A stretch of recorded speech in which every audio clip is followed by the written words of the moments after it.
Hey everybody, how you doing? John Harris here from the Cheap Seats here on Facebook, YouTube, iTunes, Spotify, Google Podcasts. And welcome to everybody joining us. If you're joining us for the first time, where you been? Back again. Bill's going to be out this week, but he did send me his picks. Circumstances have got him running around like crazy. But he's okay, and everything is as good as it can be for right now with the situation that he had going on. But he is tied up with some things today and tomorrow, so as he has been all week. So, but I do have his picks, and I will go from there. First, we will discuss a couple things, sports related, of course. This will probably be a fairly short show. There's only 2 games for this week to talk about. We'll talk about last week's results. And but there are a couple sports related things. One in the NFL, Frank Reich, of course, if you haven't heard, was hired by the Carolina Panthers, the former Indianapolis coach, over Steve Wilkes, who was the interim coach and did a remarkable job. Of course, there are already, I don't know if you want to say rumblings, but there's already discussion, I guess is probably the right term, about Mr. Wilkes not getting the job. And he, of course, did come out with a statement saying he's very disappointed. He left him at that. But his attorneys and representatives, of course, have come out and said that the NFL has a race problem when it comes to hiring coaches and upper management. So we'll see how that goes. But that might be something to keep an eye on as far as NFL. Excuse me one second. I don't know if it's distracting you, but there's that didn't help much. A glare off the spectacles here. So, and that didn't help much either. So I guess it just doesn't matter. I think it's actually glare off the computer screen. So there probably isn't much we can do about that. So yeah, maybe if I do that or take the hat down a little further, well, that doesn't help much. So we'll try this. So it is probably going to be some kind of an issue. Coach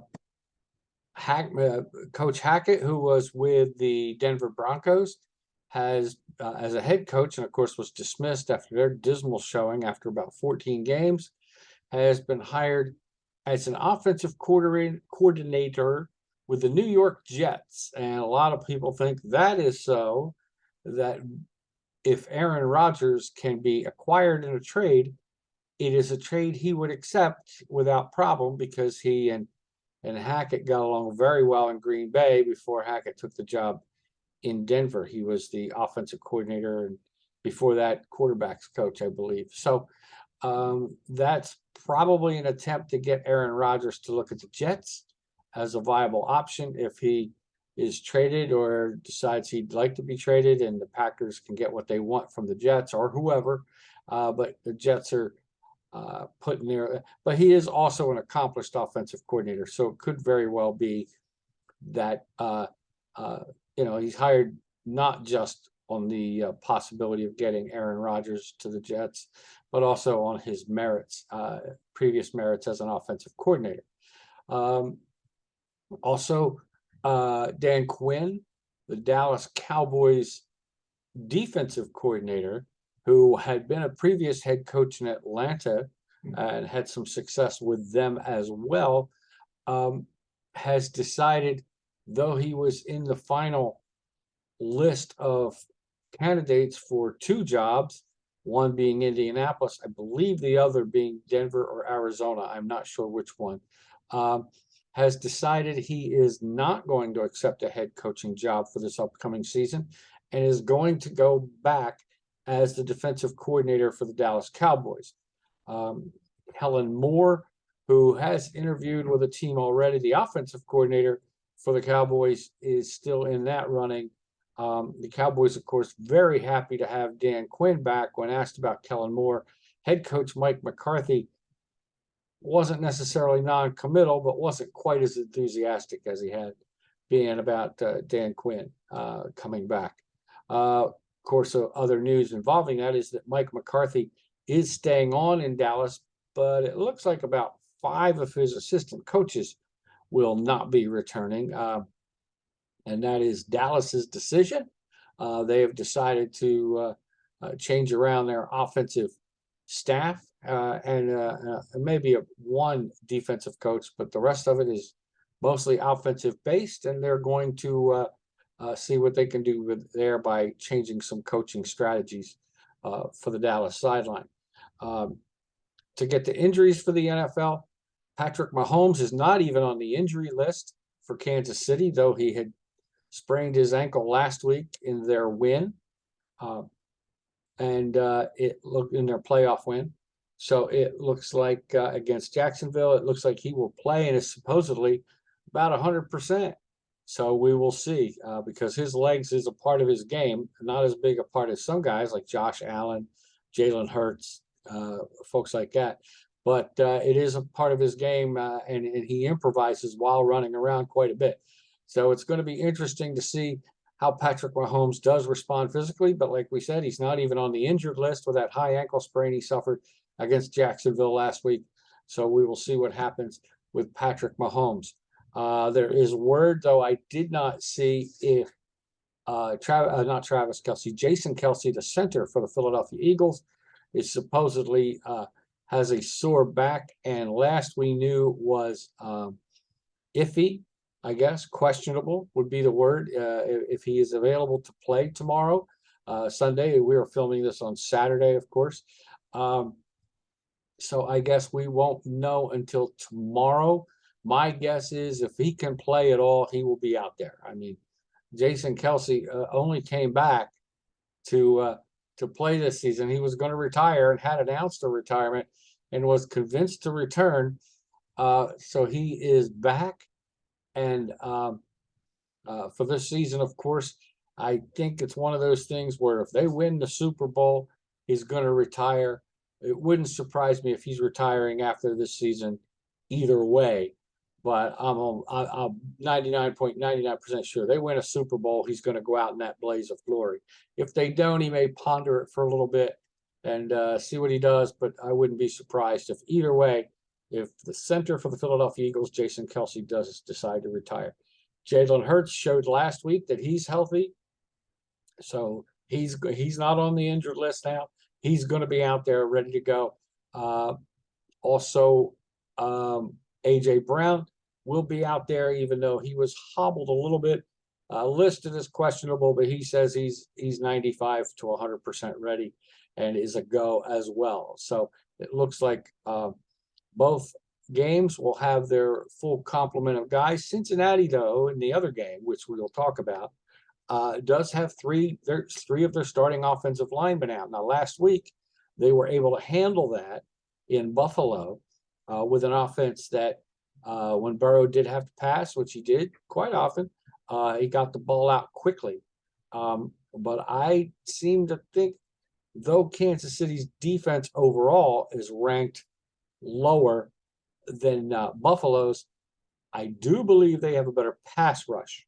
That is one of their strengths. I mean, Chris Jones is a monster, and as far as a defensive tackle, he's got one of the best sack numbers in the league this season again. So do not be surprised if Kansas City can get a pass rush in there off these three offensive linemen replacements. It's going to be interesting to watch. We will see. That's about it for the big NFL news. Of course, you still have coaching vacancies, but no new ones. So you still have Denver. You still have other ones out there as well. Indianapolis still out there. Jeff Saturday still in the running in Indy as well. It looks like Sean Payton hasn't made up his mind for sure, but may decide to not be a head coach this coming year. That was reported, but like second or third hand, it's sources, quote unquote. But they've said sources close to Sean Payton have said he is leaning toward not coaching at all this year, even though he is under consideration from a few teams. Arizona, of course, and Indianapolis, Denver, all have openings. The one thing, though, is he is under contract to New Orleans. If he goes anywhere, New Orleans is going to want compensation, and they're talking first-round pick. And that might be something some teams either won't or can't give up at this point. Other than that, no major player news to announce in the NFL.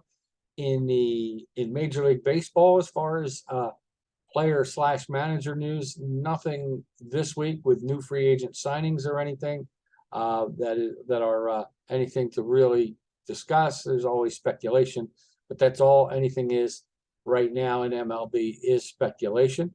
As it gets closer, Billy and I will have a special MLB show to go over who we think is going to do what, and all the trades and who won the off season as far as signing free agents goes and trades. Who won the off season? And there's a few teams that did very well. Minnesota did well. Philadelphia did well. The Mets did okay. But who else out there did well and who did not? I mean, you look at a couple teams. You have Boston Red Sox didn't do well. That hurts me because I like Boston, but I don't think they did very well.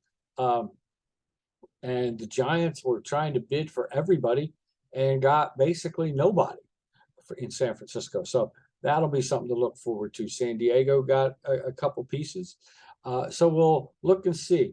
Another MLB newsworthy item to bring up, which is disheartening, is that Mike Clevenger, the former San Diego Padre, who was signed somewhere else this season, I forget where, I want to say Toronto, but I'm not sure of that, has been named and is being investigated for domestic violence abuse with two of his children's mothers, supposedly, and child abuse as well. So spousal and child abuse.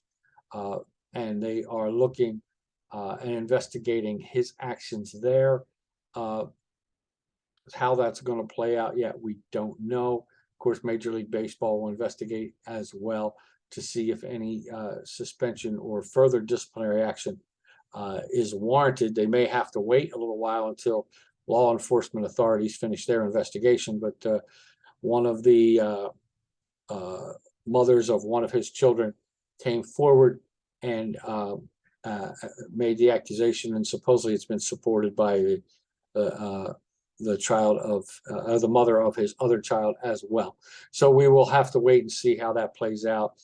That's an issue that, again, Major League Baseball, like the Trevor Bauer situation, is going to have to figure out how to handle.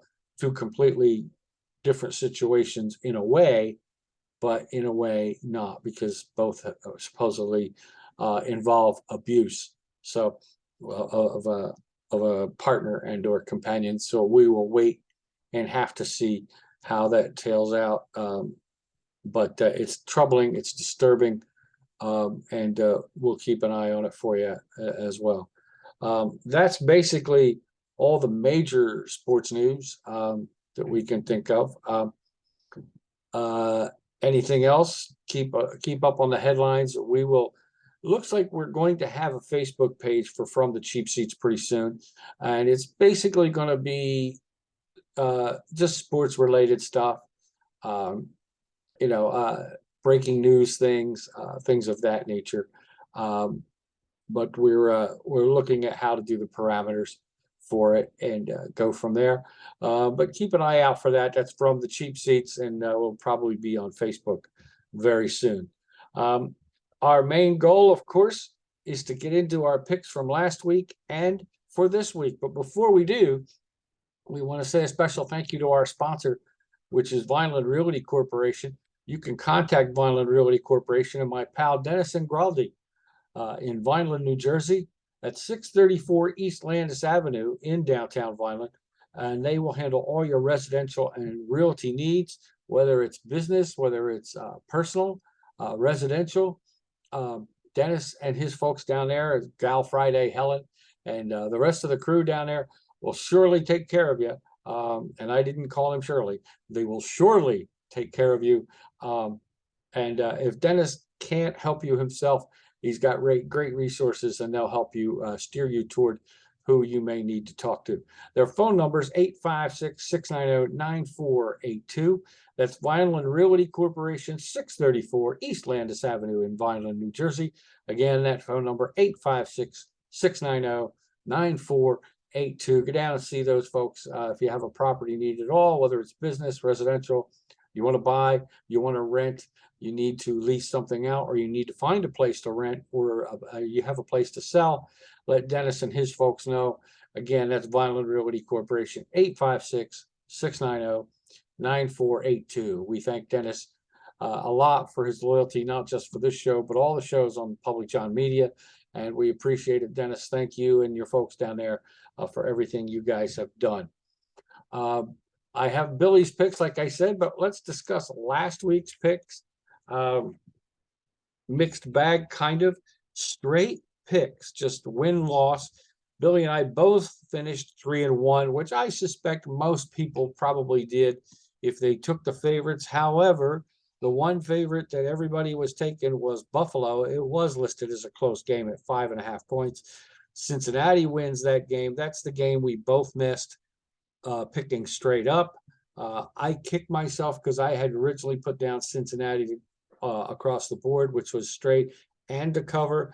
I changed my pick to Buffalo during the show. If I had kept it, I even still see it crossed out here, and it makes me mad at myself. If I had kept it the way it was, I would have had a perfect weekend. Other than that, not so much.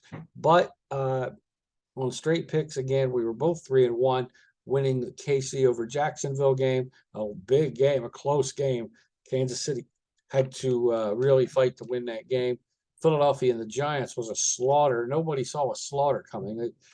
Philly was picked by about 7.5. I don't think anybody saw that coming. Bill actually took, that's the one he lost to, as well as on the spread. He lost that because we all thought the Giants, and so did I actually, we all thought the Giants was going to be closer. Of course, Buffalo, Cincinnati was a bit of an upset. Buffalo was picked by 5.5. Cincinnati outplayed them. They really did. It was a close game for a while, but in the end, you kind of felt Cincinnati was going to win and hang on, and they did. And of course, San Francisco and Dallas. Bill did take Dallas for the spread. I did not, and that served me well because San Francisco won. When it came to the over-under, Bill was 0 for 4, which surprised me. He's usually really good at that, and was good the week before. But Bill was 0 for 4, but I wasn't much better. I was only 1 for 3. I think the only one that I won was probably Buffalo, Cincinnati. We all thought it was going to be high scoring, but then it snowed. I had taken the under, and that's the only game that I won on the over-under as well. On the spread, Bill had a tough week again, winning only 1 game and losing 3. That win was let me see if I can find it for you here. It was no, it says actually Bill took Cincinnati on the spread, and he was right there because Cincinnati won. The rest of them he did not win. I was fortunate and went 3-1 on the spread because Jacksonville was closer than 9, only losing by 7. I took on the spread Philadelphia, and I took Cincinnati, of course, in the up. Actually, I lost one. The Giants game was the loss on the spread.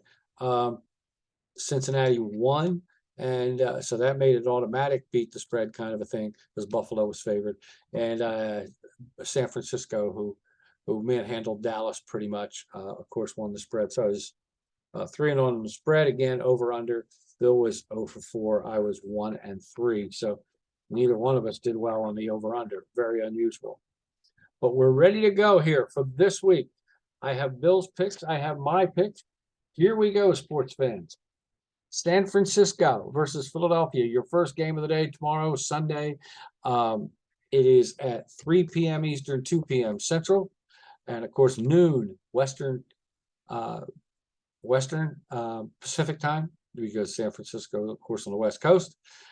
Philadelphia is picked by 2.5, and the over/under is 45.5. Bill took San Francisco across the board. He took them to win, so that means he also takes them to beat the spread. But he takes the under on 45.5 points. He thinks it's going to be a low-scoring, fairly close game, but he does think San Francisco, by winning, of course, would beat the spread.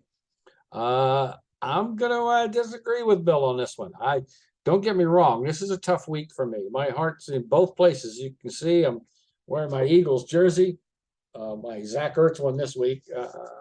If they win next week, it'll probably be the Brian Dawkins for the Super Bowl week. And I'm wearing my Chiefs hat. I am a fan of both teams because it started way back when they were in two different leagues. And I've been a fan of both teams since I was a little kid, barely able to remember. Um, I mean, I remember guys like Otis Taylor and Ed Podolak, of course, the great Lenny Dawson when he played. Uh, I remember those guys and watching the Chiefs come close and actually watching the Chiefs win. I believe it was Super Bowl IV when they beat Minnesota. And that was right after that's when the AFL NFL merged because it started the year before when Joe Namath and the New York Jets beat Baltimore in the most heavily favored Baltimore Colts team, probably the biggest spread there has been in the Super Bowl that was at that time, of course. And technically, it was the first game called the Super Bowl. They didn't call it the Super Bowl in years 1 and 2. They just called it the Pro Championship game. And it was AFL Green Bay the first year against the Chiefs. And the second year, it was Green Bay against the Raiders, and the Packers won both times. So third time, they thought the Colts were going to run all over the Jets. Namath, with his famous guarantee that weekend, Super Bowl weekend, says, I guarantee we're going to win. And even he said he didn't think he was right when he said it. Weeb Ewbank, the coach of the Jets at the time, the late, great Weeb Ewbank, ripped into him because you never want to give, today we call it bulletin board material. But the Jets did go out and win a low-scoring game.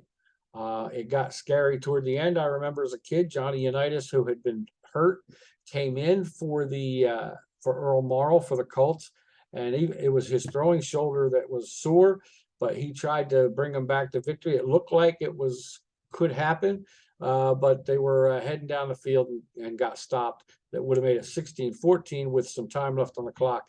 But the Jets got it back and kind of ate up the clock or most of it after that.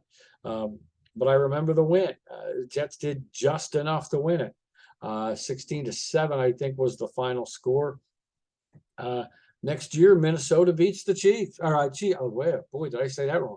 The next year, Hank Stram, the head coach for the Chiefs, famous quote that people still say to this day. It's on NFL Films. You could look it up on YouTube, where it says, he tells Lenny Dawson, the great Hall of Fame quarterback, okay, boys, let's just keep matriculating the ball down the field. Just keep that ball moving down the field.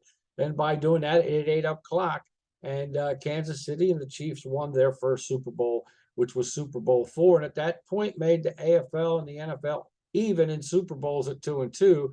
And the merger then, which had already been discussed for quite some time, then became a fact. It came to fruition, and now that's what we have. But that's part of the background why I've rooted for Kansas City for years, and some of the memories from it. And of course, the Eagles. I grew up near Philly, and of course, everybody there pretty much is an Eagles fan. There are a few outliers, but most people are Eagles fans down there when it comes to the NFL. That being said, that game, Philadelphia, the Eagles are picked by 2.5. I am going to go. I am going to ride. I have been on the bandwagon for years and decades. I am still on the bandwagon. There are times when I say the Eagles will win, but not beat the spread. But I usually pick Philly all the way, and I am picking Philly all the way Sunday. I think they will win. I think obviously they'll beat the 2.5-point spread. I think might be a field goal, but that's 3 points. So I'll take that. The over under is 45.5 points. Bill went under on this. I think it's going to be over. I think Philly and San Francisco, though they both have great defenses, even if it's 24 or 28-24, I'd win the over under. 27-21, I would win the over-under. I think the Eagles are going to win it. It could be close, but I think it's going to be a little high score. scoring than Bill thinks and that Vegas thinks. So I'm going to go over on the 45.5. Philadelphia winning by more than 4 and beating the spread. Game 2, Cincinnati, Kansas City. Again, I'm a Chiefs fan. This, to me, I don't know why. This game scares me, and I don't know why it scares me more, but it does scare me more than the Philadelphia-San Francisco game. Especially if Philadelphia wins, it will scare me that the Chiefs will win. It actually scares me either way, and maybe that's why. Cincinnati against the Chiefs in Kansas City. Cincinnati has a little bit of a gripe, maybe rightfully so, if Buffalo had beaten, if they had to play Kansas City. I apologize. So they do, because they were thinking that should be a neutral site game. No, because they didn't have the chance to tie the Chiefs and win a tiebreaker, possibly. But I think the Chiefs were going to win the tiebreaker anyway. No, actually, same record. Cincinnati would have won it. They beat the Chiefs. So Cincinnati might have a gripe saying this should be at a neutral site because we would have had the same record. We should have had the home game. But the NFL in its infinite wisdom says no. Percentage-wise, the Chiefs won more, a little bit higher percentage point-wise, more games. Therefore, it's in Kansas City. The Chiefs play the Bengals. They got bulletin board material in Kansas City, folks. Couple guys have called Arrowhead Stadium in Kansas City Burrowhead because Cincinnati's won and beaten the Chiefs 3 times in a row. Last year's playoffs, the year before's, and of course this season's regular season game. Everybody is kind of,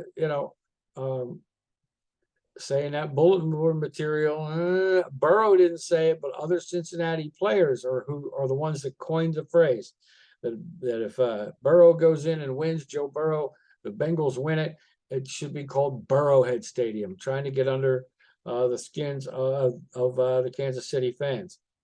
But boy, that can work in reverse when you do that. And most of the time, that's what we see happen. The Chiefs are picked by 1.5. They originally were underdogs by about 2 until people saw Patrick Mahomes in practice actually be able to move around and practice. And like we said, he's not on the injury report. That kind of flipped people as far as betting. And as of right now, the Chiefs are favored by 1.5 points. I am taking Kansas City. The over-under is 48 points. It's going to be cold, but I think both teams are going to score.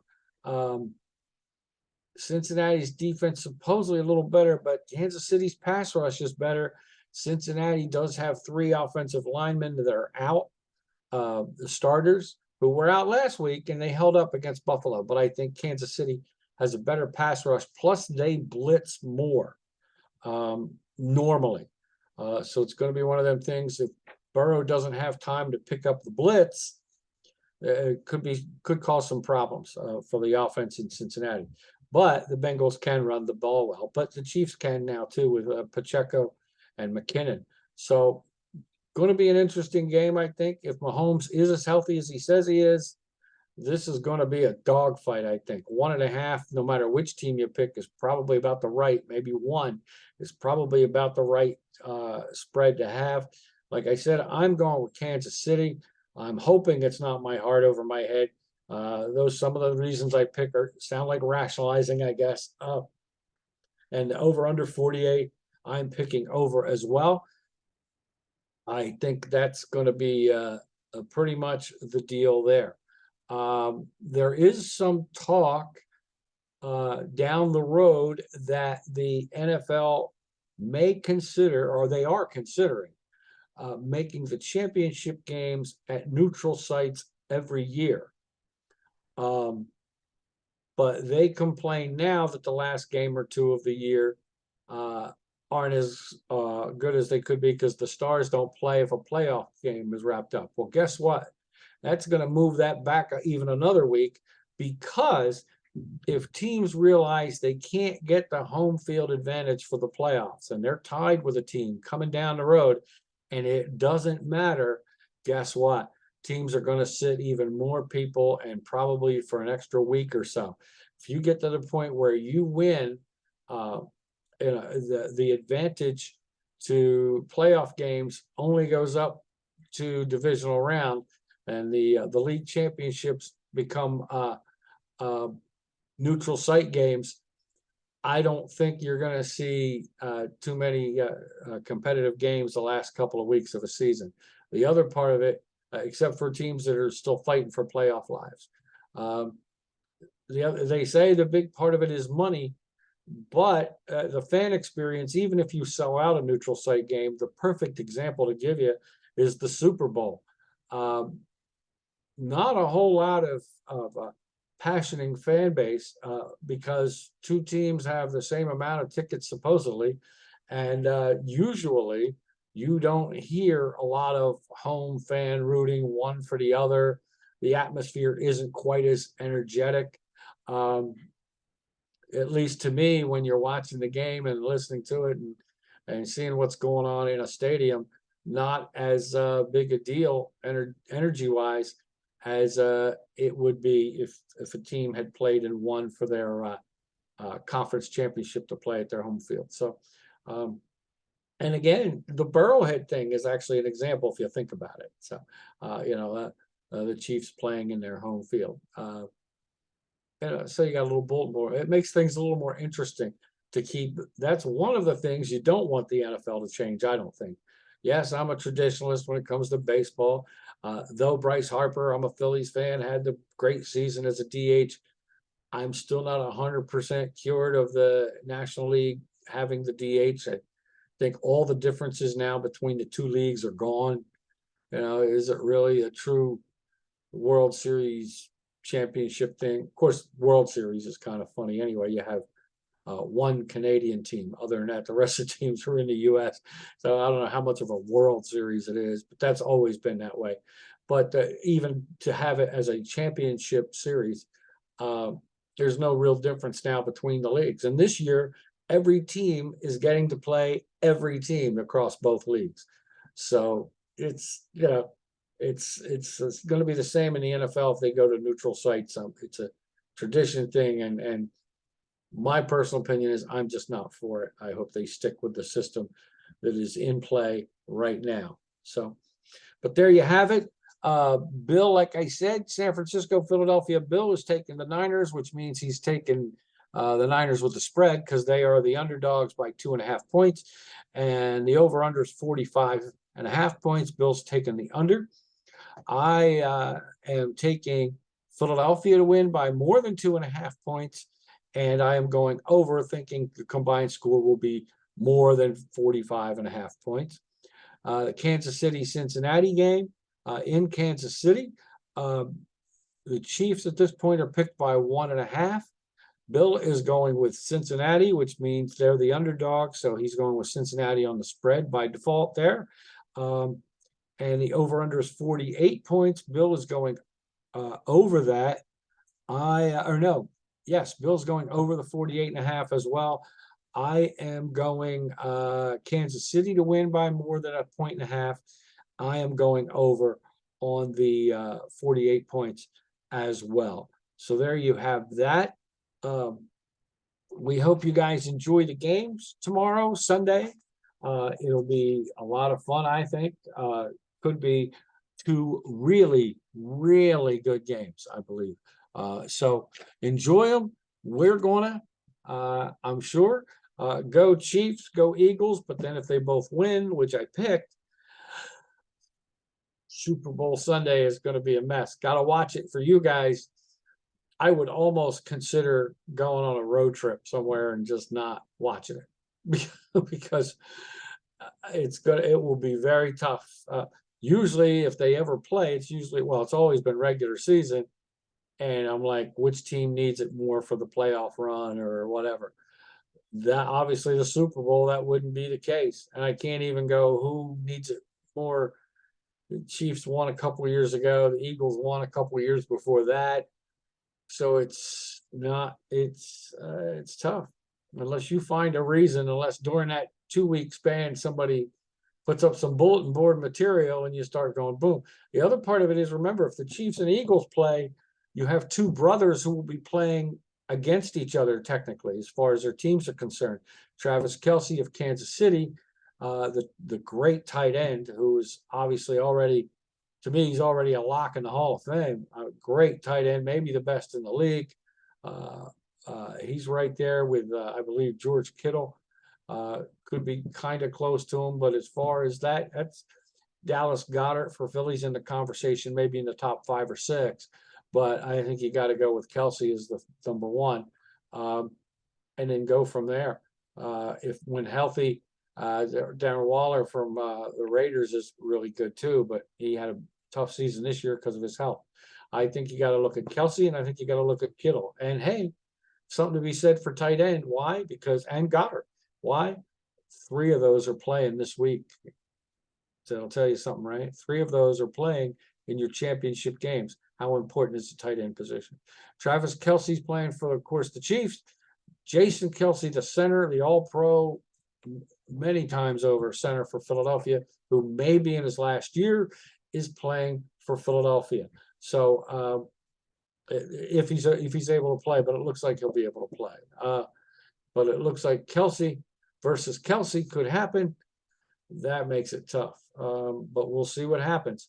So remember, enjoy the games tomorrow. San Francisco goes to Philadelphia, and Cincinnati goes to Kansas City right after that. First game is on Fox at 3 p.m. Eastern, 2 p.m. Central, noon Pacific.